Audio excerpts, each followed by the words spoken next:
Thanks, Craig. Yeah, so the graveyard shift. Hope you guys had a good tea.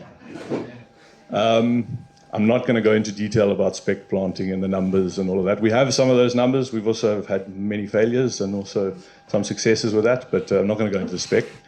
Yeah, we thought to give a little bit of an overview of living lands for the past 15 years. Technically 16, but 15 rounds it up quite nicely. Myself, I'm Justin Gird, for those who I haven't met, and I actually got introduced to living lands at a thicket forum. I think it was my first thicket forum in 2013, I think it was. So I think I've been here ever since, every year since. And Living Lands as a company actually came out of the thicket forum as well. So it was, as Richard pointed out, some of the living landscapes theories, and there was a bunch of students overseas. They really wanted to get involved. I think it was a learning network at that stage. It very much still is a learning network, but then it was facilitating a learning network. And yeah, trying to create, I suppose, a learning exchange between the global north and the global south. And we've come a long way since then. I think this year is probably the first or the second year that we've actually got some branding. And yeah, so I thought there's enough unfamiliar faces to actually give an overview of who Living Lands is. Normally we just talk about a topic. One of the farmers that I've worked with for a while actually said to me the other day, it seems like we work for the Geheimedienst because he doesn't actually know what we do. But we're always there. So as a company, we established in 2008. We're still a small NGO. We keep it like that from design. We have ups and downs in terms of sizes, but yeah, really try to keep it. Part of our competitive advantage is living in the areas where we work, and that means that numbers is a key strategy of that, to make sure we keep to a nice small size. I say a good team must fit into a bucky. So yeah, we've got very much Eastern Cape based. We have dabbled a bit in the Western Cape. There's quite a lot of other NGOs in that space. We do run some projects there now and then, but yeah, it seems to be a very different area than the Eastern Cape. We've got an office base in Baviaanskloof and Ubertina, and our head office is now moved out of Cape Town, which was thought to be strategic, and now we really head office Eastern Cape. So that's for us great. Yeah, so we thought to just give a couple of lessons. It's not a lot of detail. This is meant to be just a sit back and relax talk and see where we're going. I might pause on a few, but yeah, more just light-hearted.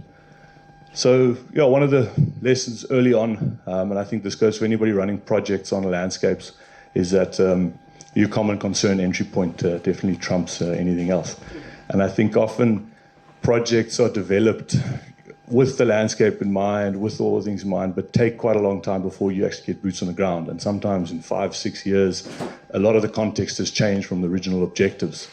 So we saw that with the Jeff 5 project. I think that one was from concept to when we actually got going, 5 or 6 years.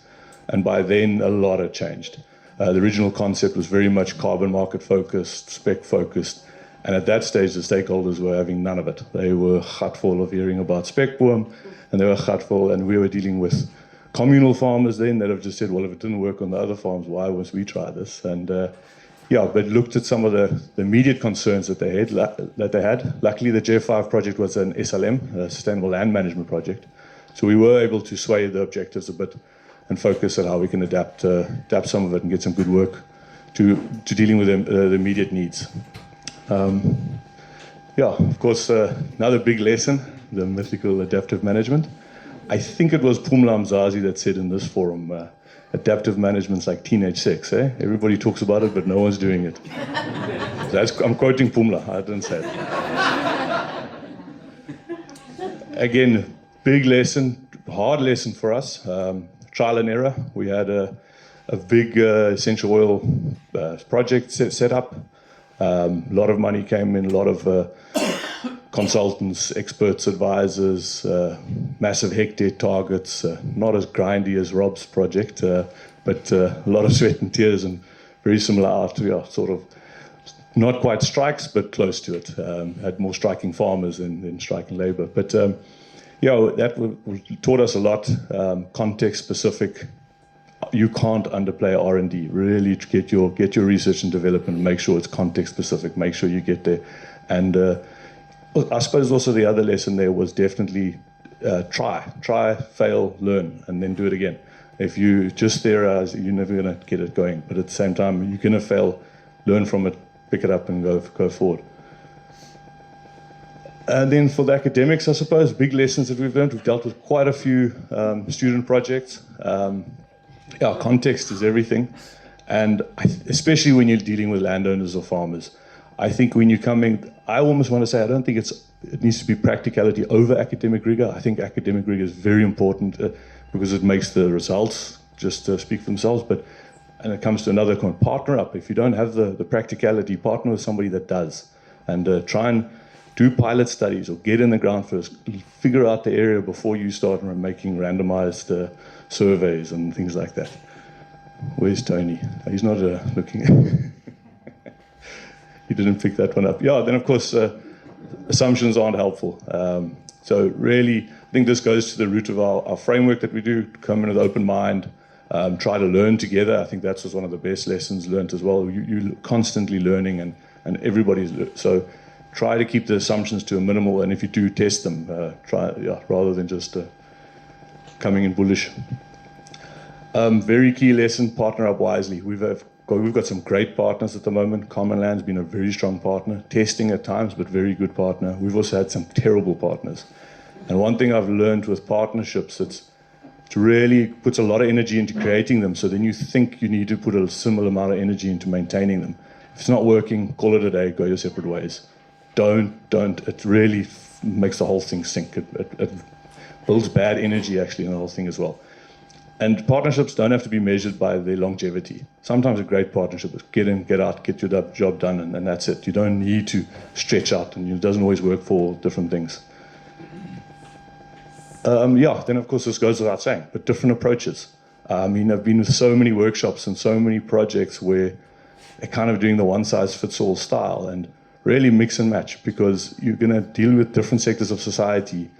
Try different things. Pipe cleaners don't always work at workshops. Sometimes you've got to do the formal stuff, and sometimes the pipe cleaners do work. But really figure it out, understand who your stakeholders are that you're dealing with, and tailor the approach to that. I think it goes back to that adaptive management. If it's not working, try another. This was key. I mean, it's especially with the learning exchange with the students coming in. We saw this. Sometimes it's seen as obvious information. So obvious things that you have and you don't share it. And often it's often got nothing to do with the project itself, but it's sharing information like weather apps or farming apps or things. Those create little sparks that make the best changes that I've seen. So really, wherever you can, share. And I think this forum is, I'm preaching to the choir here, because this forum is definitely where we share, and we really openly share. And that's great, and that's really the networks that one makes. Yeah, another great lesson for our area. I think this is for any project where it's sometimes a lot of people are interested in, and it can feel like a lot of work, taking visitors around.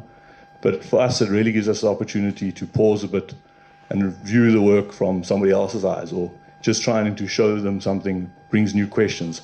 Often a lot of our lessons learned have been on these field trips where people have asked what seemingly simple questions that then actually branches off into a whole other project itself. So it's, I really like these trips. So those of you who haven't been there yet, open invitation. But it's really great. Get out of the Land Cruiser, get in the mountains, and it gives us time to kind of step back and review the work as well. These paradoxes, I mean, in our space, it's strange that you have these types of, and I mean, I'm seeing it with Vera and the carbon certification stuff as well.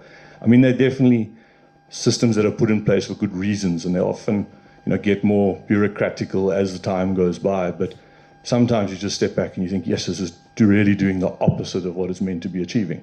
So the lesson there is to just don't let them consume you. They're everywhere. From, if you're game farming, you're going to be dealing with those TOPS regulations or organic certification, or there's always going to be some sort of a bureaucratic. Just don't let them get you down. Knuckle down, get through them. At the end of the day, you got to try and find the hidden meaning, I suppose, but sometimes it's just chuck them in the bin. Yeah, this is a great one for after Rob and Craig's talks and Yapi. But yeah, we've always had a nice, my section in living lands has always had a nice skepticism towards the carbon market. And that's meant that we've been able to really interrogate it a little bit more than just thinking it's a silver bullet. And I still believe there's a lot in the carbon market in it, but it's not going to work everywhere. It's really not going to work. And I advise landowners that are interested in it and wanting to go into it, spec planting, whatever. It's another land use. Understand your context. Understand what it is. Does it work for you? If it's more in line with your style of farming or where you want to go, there are ways that you can make it work. But there's also a lot of clashes if it's not. And then you're saddling yourself up for a long time. So be very skeptical and figure it out. It doesn't always spit out the good results that have been said. For us as an organization, I think this goes for anybody that's setting up not just as a project-based, but trying to do it as an entity-based and going the long run. Farmers as well, and I'm probably sure this goes for academia. Get your financial buffers. And I would almost say that, scratch that, your social and ecology buffers as well, and just your pure, put those buffers in place. Don't overstretch it, really, because it's almost like when you just get going and you've got that momentum, or you've learned all the lessons that you've had from the failures, that you need to pick up and go again. It's often the third time around that you really see the successes, and if you don't have those financial buffers or the energy buffers, then you're going to struggle. And dry times will come. That's farming 101. If you don't know that, then it doesn't matter where you farm, you're going to have these struggles. And then for us, we really fundamentally believe in trying to let the farmers farm. I mean, from an ecology, from a conservation perspective, often coming in with, why don't you do this or why don't you do that, and setting up these models that are often not practical for an average producer-based farmer to pick up. And be mindful of that. I mean, these guys are already, farmer, you're having to deal with HR, you're having to deal with finances, you're going to deal with weather, you're going to deal with, even if you just take it to the basics of whatever principle they're farming with, animal husbandry, feed, nutrition, all of those, to add another burden onto that mix, you're often not going to get met with open arms. So take that into consideration, try to work with, learn together, and I think you find it works better. Then it's good that I've got Peter here because he's talking next. Research fatigue is a thing, but you can't stretch it. I mean, we pushed him to like 170 students before he snapped. But no, it's I think Peter, I looked at those numbers. We reckon about 170 students have come through the Living Lands Presence network, and probably about 80% of those students have been on Peter's farm. So it's not all of them concentrated there at one time, but definitely a lot of people to retell the story about, refamiliarize, relearn their own lessons, and really it does breed this sort of resentment to research and academia, and especially when you got people pitching up on the wrong days and things like that. But it can also be mitigated, and I think if you've got a strong community and you've got a strong group where you can at least take those punches, then you just at the next meeting explain the situation, and normally people are all right. But it is a thing. Yeah, and then be bold. I think for us, I didn't mention it enough. I spoke last year about it, but we've got an implementing arm, which is the Conservancy. It's a non-profit that we set up called the Bavaria. And when I pitched the idea that we can run rehabilitation work through a non-profit and grow it to a full-size team, permanent employees, full assets, and we can actually start contributing back to the local community, I think it was seen as that, well, that's not possible. It's projects you've got to come in and get out and go out. But we've managed to do it. I think it's almost 9 years now where our staff have been full-time employed. And the trick is invest in assets, invest in buildings, invest in those businesses. Look at it as a business. It doesn't have to be a hire everything, a get in, get out type project.